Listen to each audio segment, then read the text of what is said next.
कोल्हापुरात बाप्पाला दागिन्यांचा साज पाहायला मिळणार आहे। लाडक्या गणरायाच्या मूर्तीला सजवण्यासाठी विविध अलंकार बाजारपेठेत दाखल झाले। गणेश भक्तांनी हे अलंकार खरेदी करण्यासाठी बाजारपेठेत गर्दी केली आहे।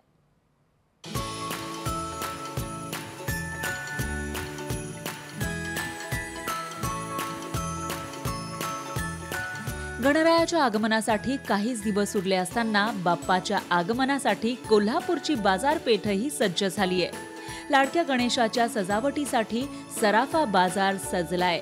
बाप्पासाठी खास अलंकार बनवण्यात आलेत। सराफा दुकानांमध्ये बाप्पासाठी आकर्षक आणि विविध प्रकारचे दागिने खरेदी करण्यासाठी भाविकांची गर्दी वाढू लागली आहे। बाप्पाचं मुकुट, हार, कडे, कंठ्या, तोडे, दुर्वा, बाजूबंद अशा पारंपरिक दागिन्यांच्या ऑर्डर्स दिल्या जात आहेत। बाप्पाच्या मूर्तीची उंची आणि आकाराप्रमाणे खास दागिने तयार करून घेतले जात आहेत।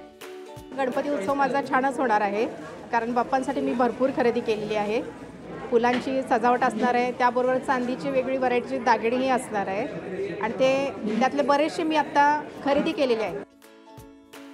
पूजेसाठी लागणाऱ्या चांदीची भांडी खरेदी करण्याकडे भाविकांचा कल दिसतोय। गणपती बाप्पासाठी जास्वंदी हार, दुर्वा हार, चांदीचे मोदक, पूजेसाठी विडा सुपारी, केवड्याचा हार गणेश भक्तांचं लक्ष वेधतायत। त्यामुळे यंदाच्या गणेशोत्सवात सोन्या चांदीच्या गणपतीच्या दागिन्यांना मोठी मागणी असल्याचं दिसतंय।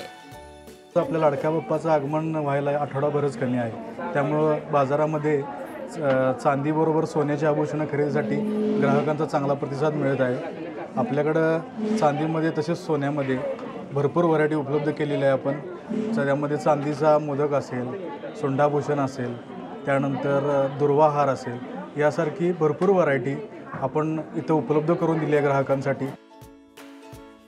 देवाची पूजा करण्यासाठी विविध प्रकारच्या भांड्यांचाही वापर केला जातो। पळी, पंचपत्री, घंटा, ताम्हण, कोयरी, फुलपात्र अशा अनेक भांड्यांचे प्रकार तयार आहेत।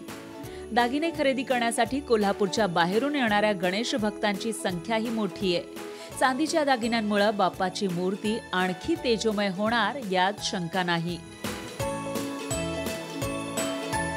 सतेज औंधकर, लोकशाही मराठी, कोल्हापूर।